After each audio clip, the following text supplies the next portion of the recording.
বড় রানী ছেলের বিয়ে শুনে অবধি পড়ে পড়ে কাঁদছেন আর ভাবছেন, ছেলে কোথায় পাবো, এবার রাজাকে কি ছলে ভোলাবো। বানর এসে বললে, মা গো মা, ওঠ, চেলির জোড়ান, মাথার টোপর আন, ক্ষীরের ছেলে গড়ে দে, বর সাজিয়ে বিয়ে দিয়ে আনি। বাছারে, প্রাণে কি তোর ভয় নেই? কোন সাহসে ক্ষীরের ছেলে পুতুল বর সাজিয়ে বিয়ে দিতে যাবি? রাজাকে কি ছলে ভোলাবি? বাছা, কাজ নেই, ছল করে রাজার প্রেয়সী হলুম, সেই পাপে সতীন বিষ খাওয়ালে ভাগ্যে ভাগ্যে বেঁচে উঠেছি, আবার কোন সাহসে রাজার সঙ্গে ছল করব? বাছা, ক্ষান্ত দে, কেন আর পাপের বোঝা বাড়াস? তুই রাজাকে ডেকে আন, আমি সব কথা খুলে বলি। বানর বললে, রাজাকে পাবো কোথাও?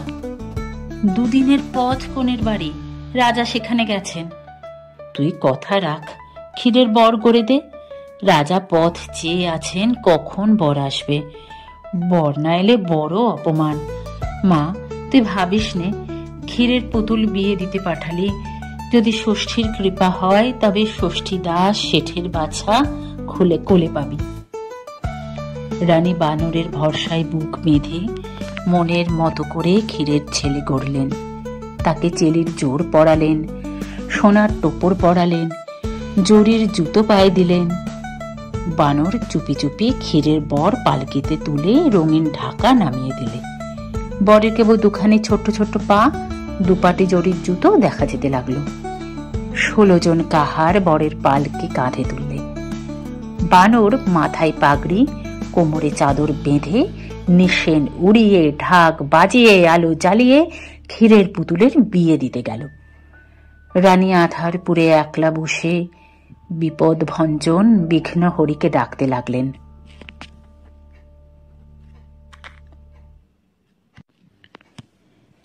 এদিকে বর নিয়ে 16 কাহার, মশাল নিয়ে মশালধারী, ঢাক ঢোল নিয়ে ঢাকি ঢুলি, ঘোড়ায় চড়ে বরযাত্রী সারা রাত বাঁশি বাজিয়ে, আলো জ্বালিয়ে, ঘোড়া হাঁকিয়ে দিগনগরে এসে পড়ল। দিগনগরে দিঘির ধারে ভোর হলো, মশাল পুড়ে পুড়ে নিবে গেল, ঘোড়া ছুটে ছুটে বেদম হলো, কাহার পালকি বয়ে হয়রান হলো, ঢাক পিটে পিটে ঢাকের হাতে খিল ধরল। বানর দিঘির ধারে তাঁবু ফেলতে হুকুম দিলে। দিঘির ধারে ষষ্ঠীতলায় বরের পালকি নামিয়ে কাহারদের ছুটি দিলে। মন্ত্রীকে ডেকে বললে, মন্ত্রীমশাই, রাজার হুকুম, বরকে যেন কেউ না দেখে, আজকের দিনে বর দেখলে বড় অমঙ্গল। মন্ত্রী রাজার হুকুম জারি করলেন।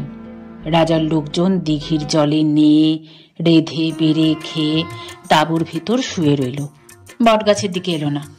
গায়ের বউ ঝি ষষ্ঠী ঠাকুরনে পুজো দিতে এলো, রাজার পাহারারা হাঁকিয়ে দিলে। সেদিন বটতলায় ষষ্ঠী ঠাকুরনের পুজো হলো না।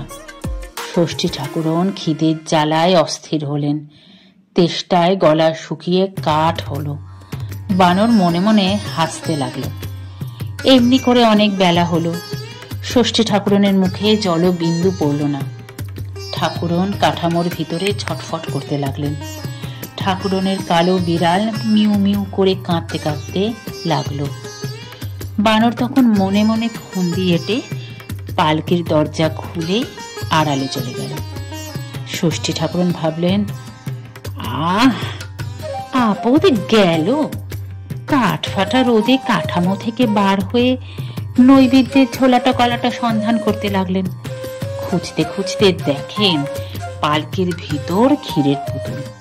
ঠাকুরন আর লোভ সামলাতে পারলেন না, মনে মনে ঘুমপাড়ানি মাসি পিসিকে স্মরণ করলেন। দিগনগরে যখন দিন, ঘুমের দেশে তখন রাত। ঘুমপাড়ানি মাসি পিসি সারা রাত দিগনগরে ষষ্ঠীর দাস শেঠের বাছা ছেলেদের চোখে ঘুম দিয়ে সকালবেলা ঘুমের দেশে রাজার মেয়েকে ঘুম পাড়িয়ে অনেক বেলায় একটুখানি চোখ বুজেছেন।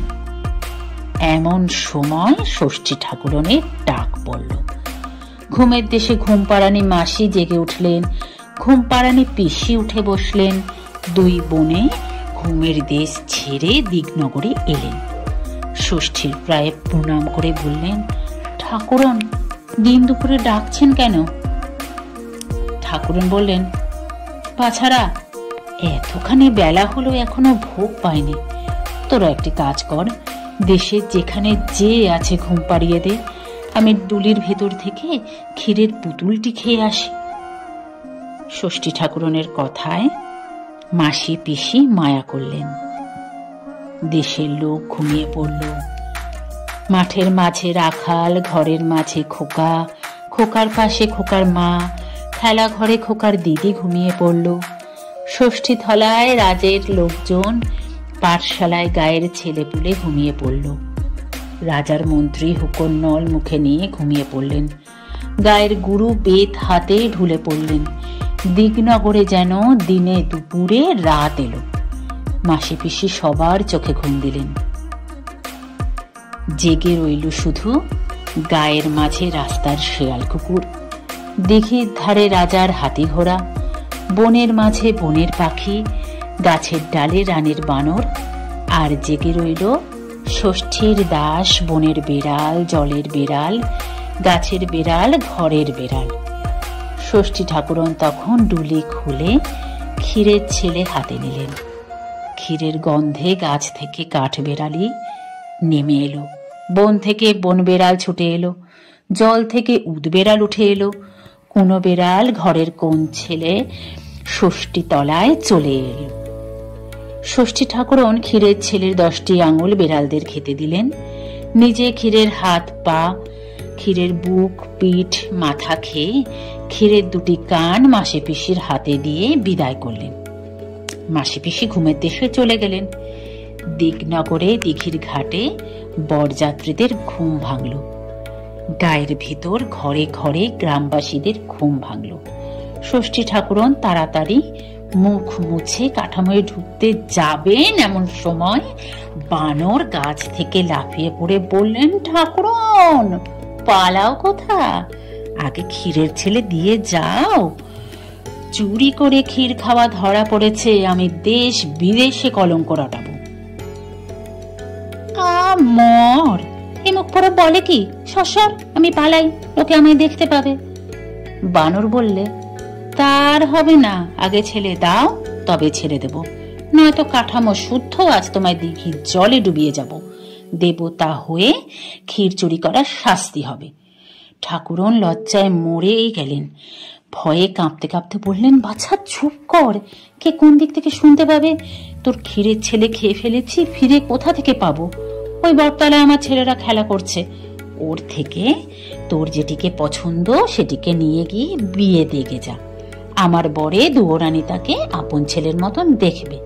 এখন আমায় ছেড়েতে দেখি। বানর বললে, কই ঠাকুরন, বটতলায় তো ছেলে নেই, আমায় দিব্য চক্ষু দাও, তবে ষষ্ঠীর দাস শেঠের বাচ্চাদের চোখে দেখতে পাবো। ষষ্ঠী ঠাকুরন বানরের চোখে হাত বোলালেন। বানরের দিব্য চক্ষু হলো। বানর দেখলে ষষ্ঠীতলা ছেলেদের রাজ্য, সেখানে কেবল ছেলে, ঘরে ছেলে, বাইরে ছেলে, জলে স্থলে পথে ঘাটে গাছের ডালে সবুজ ঘাসে যেদিকে দেখে সেদিকেই ছেলের পাল, মেয়ের দল।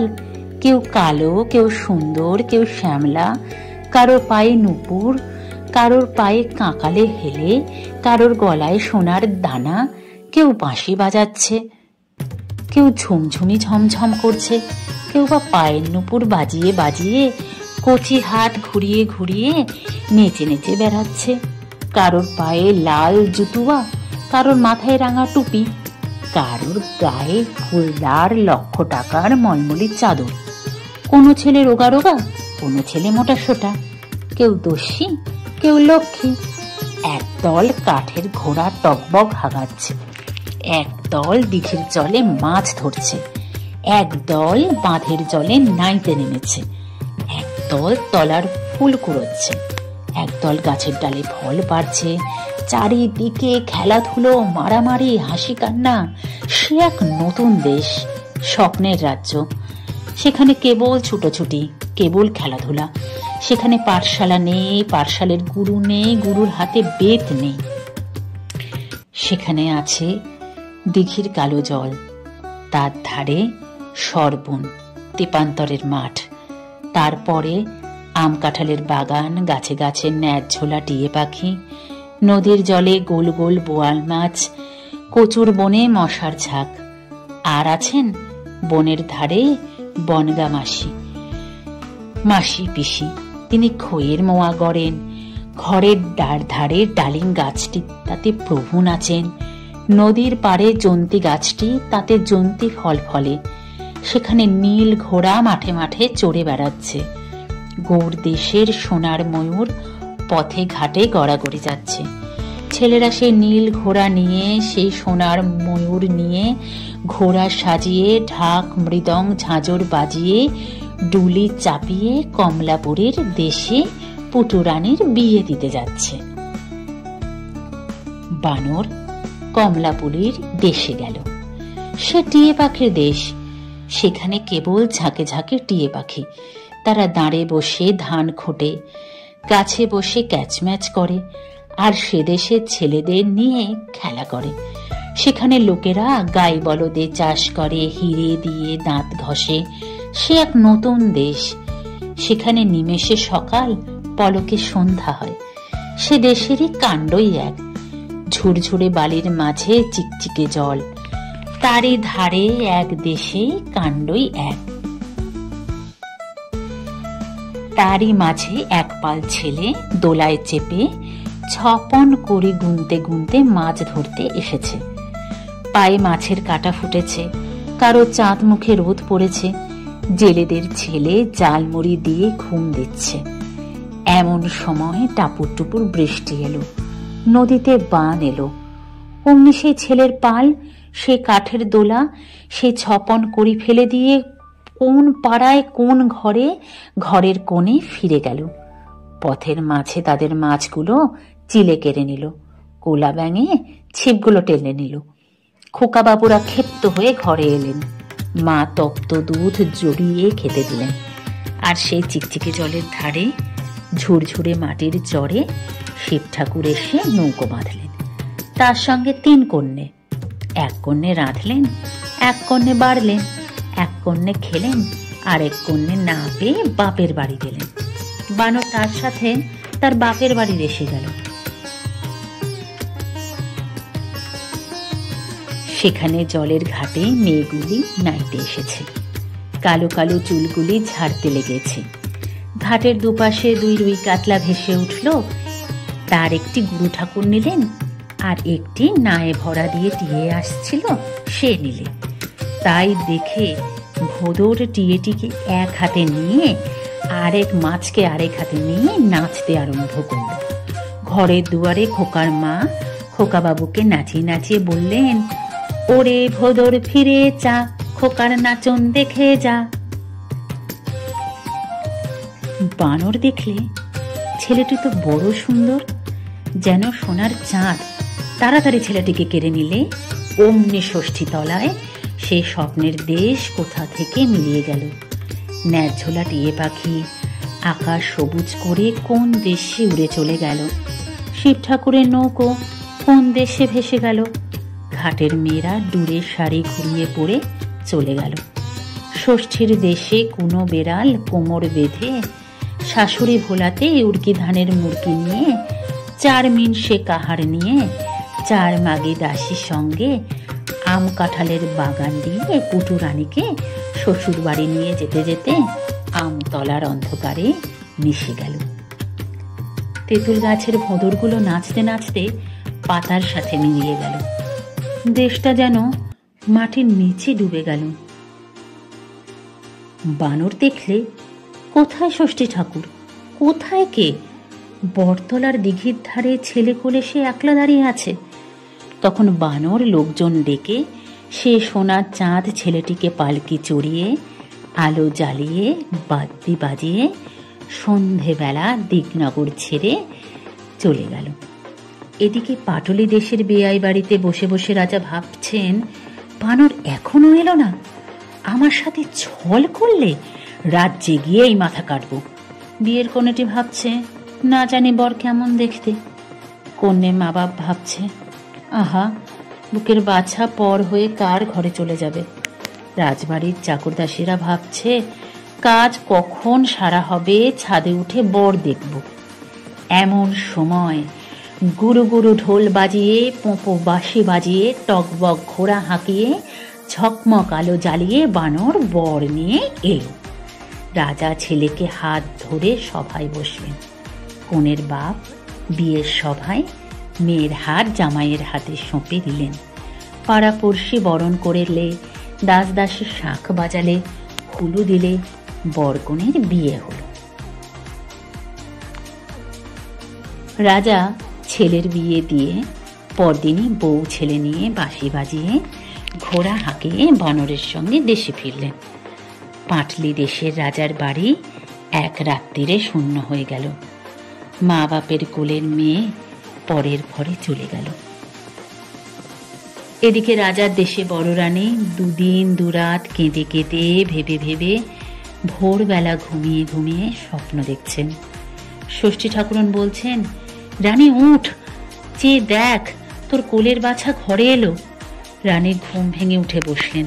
দুয়ারে শুনলেন দাসীরা ডাকছে, ওগো রানী, ওঠো, পাটের শাড়ি পরো, বউ বেটা বরণ করো গে যাও।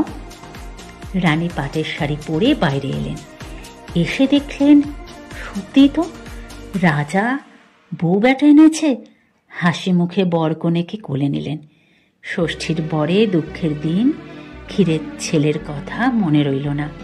ভাবলেন, ছেলের জন্য ভেবে ভেবে ক্ষীরের ছেলের স্বপ্ন দেখেছি। রাজা এসে ছেলেকে রাজ্য যৌতুক দিলে। সেই রাজ্যে বানরকে মন্ত্রী করে দিলেন। তার ছেলেকে বউকে মায়া রাজ্যে সেই ৮,০০০ মানিকের ৮ গাছি চুড়ি, ১০০ ভরি সোনার সেই ১০ গাছা মল পরিয়ে দিলেন। কন্যের হাতে মানিকের চুড়ি যেন রক্ত ফুটে পড়ল। পায়ের মল রিনিঝিনি বাঁচতে লাগলো, ঝিকিমিকি জ্বলতে লাগলো। হিংসে ছোট রানী বুক ফেটে মরে গেল।